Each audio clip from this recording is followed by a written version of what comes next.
Vamos a hablar un poquito acerca de la madurez espiritual, ¿sí? Si bien aquellos que estamos en el camino del Señor desde hace tiempo, decimos, bueno, somos maduros, bueno, vamos a ver qué tan maduros somos, ¿no? Vamos a abrir la Biblia en el Evangelio de San Juan, capítulo 17, versículo 3, por favor.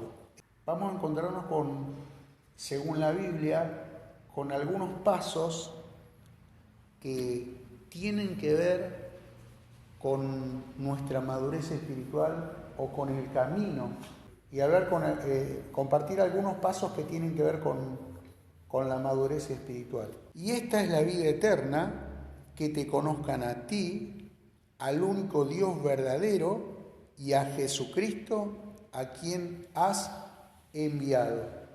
El primer paso que encontramos acá para conocer de esta vida eterna, o para acercarnos o para participar de esta vida eterna y madurar espiritualmente aquí en la tierra, es conocer a Dios.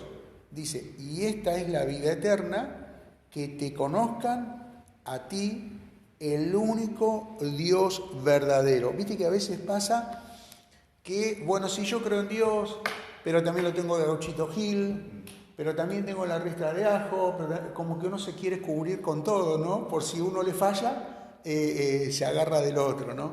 Pero este texto nos dice que cuando nosotros conocemos a Jesucristo, sabemos que conocemos al único Dios verdadero. Como dice en el Antiguo Testamento Jehová, yo soy el que soy. Y hablando de conocer, en el hebreo significa o tiene que ver con tener una relación más íntima, tener una relación más personal, ¿sí? Y qué bueno es cuando nosotros en la iglesia o en esto que estábamos hablando hace un ratito de planificar actividades, o cuando oramos en nuestra casa, vamos conociendo al Señor, vamos conociendo a Dios porque vamos hablando todo el día. A veces pasa que por ahí pensamos que, bueno, yo solamente hablo con Dios cuando oro de tal hora a tal hora, ¿no? Pero no, porque el conocer a Dios es un hablar constante. O sea, no es que nosotros oramos solamente cuando cerramos los ojos. Nosotros podemos orar cuando caminamos por la calle, podemos orar cuando vamos a comprar algún lugar, podemos orar cuando vamos a buscar un trabajo, podemos orar cuando vamos a poner un emprendimiento. Con nuestra mente vamos orando y vamos conociendo al Señor. Bueno, justamente en el hebreo tiene que ver esto con conocer a Dios, esta relación personal. Vamos a otro libro, en Proverbios 9:10. Muy bien, dice Proverbios 10, el temor de Jehová es el principio de la sabiduría, y el conocimiento del Santísimo es la inteligencia. Esto de conocer a Dios lo aplicamos en la Biblia porque ese conocimiento es sinónimo de inteligencia. ¿Y cómo a vos se te ocurrió y a mí no? Como contaba Mirta, ¿y cómo vos lo conseguiste y yo no lo conseguí? El Señor, cuando nosotros buscamos conocer más de Dios, Dios nos da capacidades que tienen que ver con los dones del Espíritu para que hagamos ciertas cosas que tal vez antes no las haríamos, ¿no?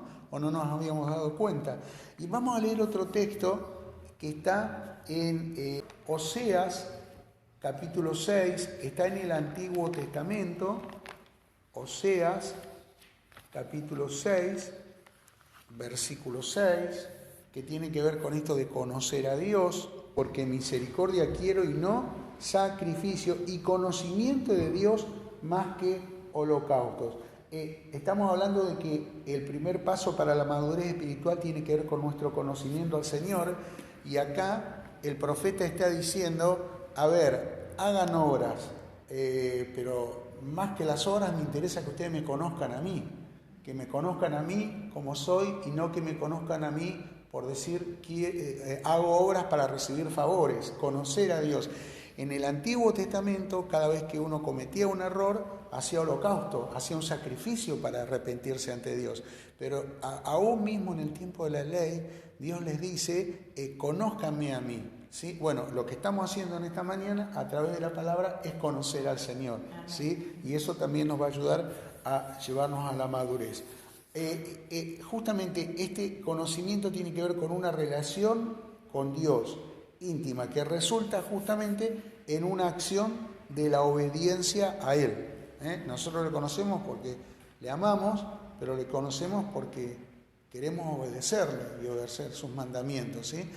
Y recuerden que tenemos todas las 24 horas del día para conocer a Dios, porque lo hacemos como les dije, ¿no? O sea, imagínense si nosotros, qué sé yo con mi esposa dijera, bueno, vivimos juntos, pero solamente vamos a hablar de 8 a 8 y media.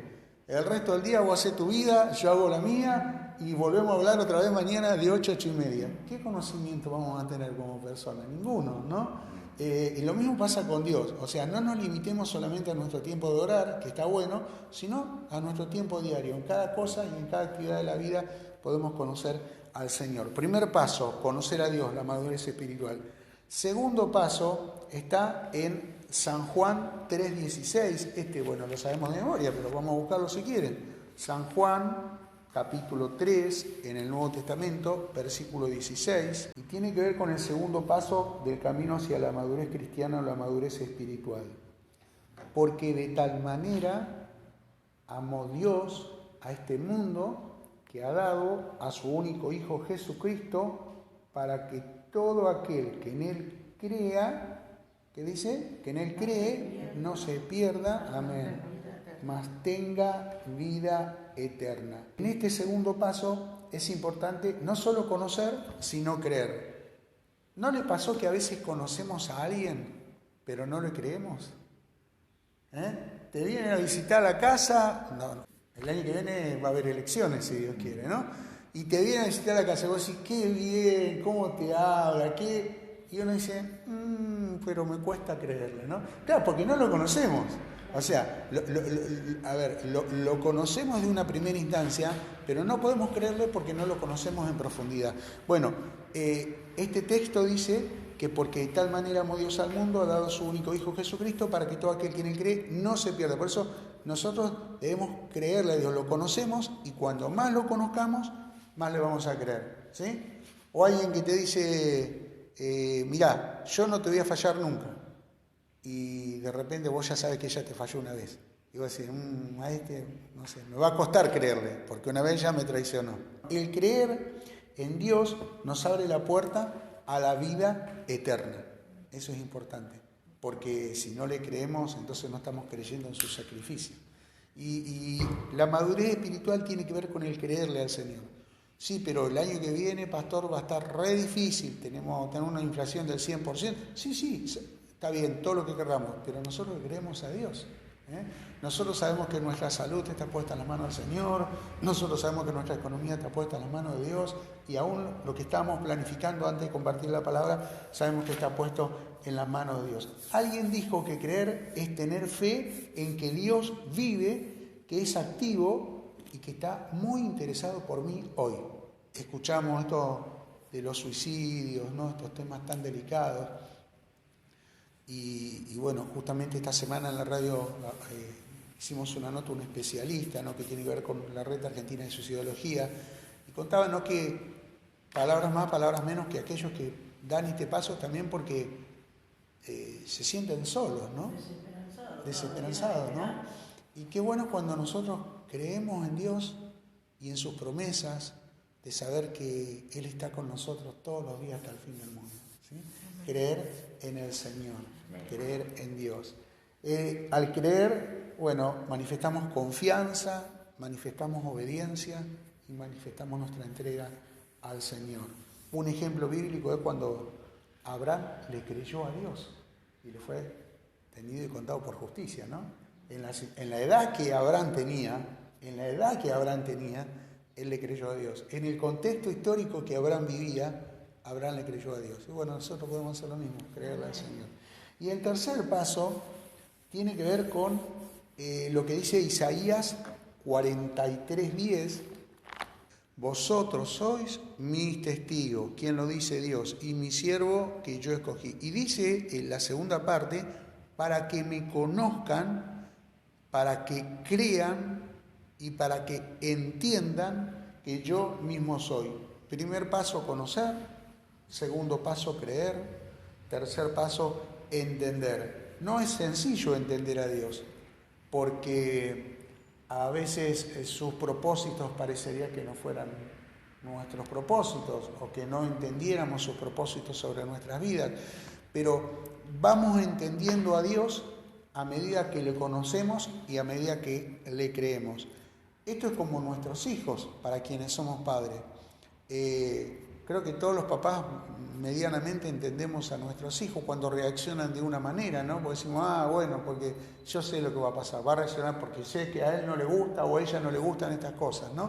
Bueno, qué bueno es saber que cuando más conozcamos al Señor, con nuestros errores, con nuestros defectos, cuando más le creamos, vamos a poder entenderle. Alguien dijo esto y lo anoté porque me gustó, ¿no? Bueno, entender tiene que ver con comprender, con ser capaz, con actuar sabiamente, con prestar atención, como por ejemplo hoy lo que dice la palabra del Señor.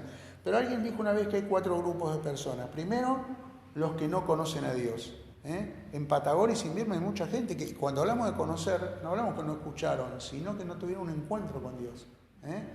Porque seguramente Patagonia y Invierno está súper evangelizado, pero no conocen al Señor. El segundo grupo es los que alguna vez escucharon sobre Dios.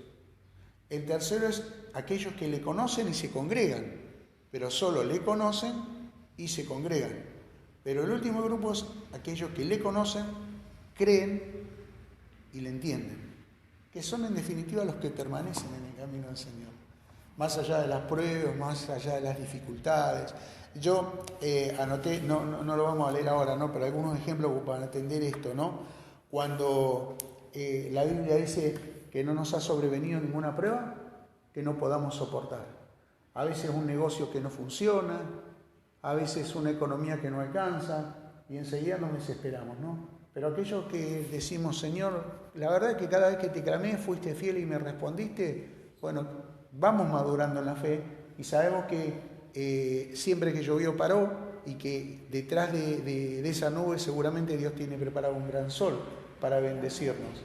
Ayer escuché de Pablo y Silas. Siempre escuchamos la historia cuando Pablo y Silas estuvieron presos en la cárcel, ¿se acuerdan? Por predicar el Evangelio. Pero lo que escuché, por lo menos que me llamó la atención, es que en el calabozo, que era profundo, los hicieron poner de espaldas contra el piso. Y los pisos eran húmedos y de tierra. Y lo pusieron de espalda y contra el piso para que los bichos les comieran la sangre, ¿sí? Las lastimaduras que tenían. Pero qué tremendo, ¿no? Porque sin embargo, en esa situación ellos alababan al Señor y no dejaban de bendecir a Dios y no dejaban de glorificar a Dios. Y bueno, y vemos, ¿no? Sabemos lo que pasó, se abrió la puerta de la cárcel, Dios los bendijo. Bueno, esto habla fue el mismo Pablo, si no me equivoco, que dijo, regocijaos siempre, otra vez os digo regocijaos. ¿Sí? Pero no es que estaba en Miami, no escribiendo la nota, sino que estaba viendo una situación difícil, ¿no? Y sin embargo, esto hizo que él agradeciera al Señor. Bueno, eso nos tiene que servir para nosotros. Para terminar, justamente con esto que estábamos hablando, vamos a Hebreos 5:14 y vamos a hablar de los bebés. Dice entonces este texto que el alimento sólido es para los que han alcanzado madurez. ¿Quiénes no quieren alimento sólido? A ver, y quieren tomar leche. Los bebés, ¿sí? Los bebés quieren tomar leche, ¿sí? La leche del pecho de la mamá, la leche de la mamadera, leche. Y cuando vos le das, que querés que pruebe, ¿no?, algún alimento sólido, y toma leche, la cara que hacen, ¿viste? Y empiezan a masticarlo y a tirarlo ahí, ¿no? Bueno, pero llega un momento que ese bebé después ya quiere el alimento sólido, o bueno, como nuestra nieta, ¿no? Que ya come el alimento sólido, ¿todavía toma leche o no? Bueno, y por ahí le agarra la leche a la mamá, ¿no? Pero mi esposa hace un tiempo se invitó a comer a los chicos y hizo ñoquis. Y ella ahora le quedó iba a decir la gorda, no vale, no le gusta, okis, dice, ¿no? Y cuando le dicen okis, enseguida, el alimento sólido, ¿no? Claro, okis. ¿Por qué digo esto? Porque la leche al principio es buena, pero después eso no te alcanza para mantenerte bien. Y lo mismo pasa con la fe. ¿Y qué quiero decir con esto? Que Dios quiere que crezcamos.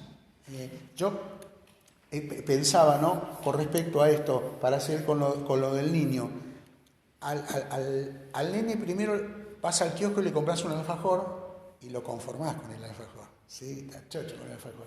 Pero después ya crece y ya no quiere un alfajor, quiere una bicicleta, ¿viste? Y bueno, y la bicicleta, y bueno, después ya la bicicleta, o ahora capaz que el celular, no sé, porque ha cambiado todo, ¿no? Y va creciendo. Y al principio, después vos ves que va con vos para todos lados, pero después ya quiere ir con sus amigos, ya no quiere ir con la mamá y con el papá, ¿sí? Y después viene la etapa donde quiere estar de novio o de novia, y ya como que los padres estamos ahí, ¿no? Porque son etapas normales de la vida que tienen que ver con el crecimiento. Entonces, este texto de Hebreos nos dice que el alimento sólido es para los que han alcanzado madurez. Y termino con esto, ¿no? Si antes no podíamos comer alimento sólido y ahora estamos en la misma condición, quiere decir que no hemos crecido. Si antes no podíamos perdonar y ahora sigo sin perdonar, quiere decir que todavía no he crecido. Si antes, nos costaba ganar almas para el reino de Dios y todavía nos sigue costando, bueno, quiere decir que en algo no hemos crecido.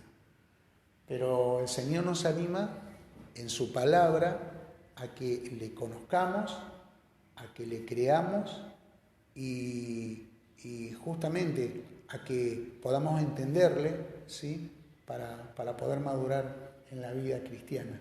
Amén. ¿Sí? Así que yo celebro todo lo que estuvimos charlando esta mañana, porque es una señal de que estamos creciendo, por lo menos el que queremos crecer. Amén. Y Dios está en todas esas conversaciones. Así que, ¿qué les parece si oramos?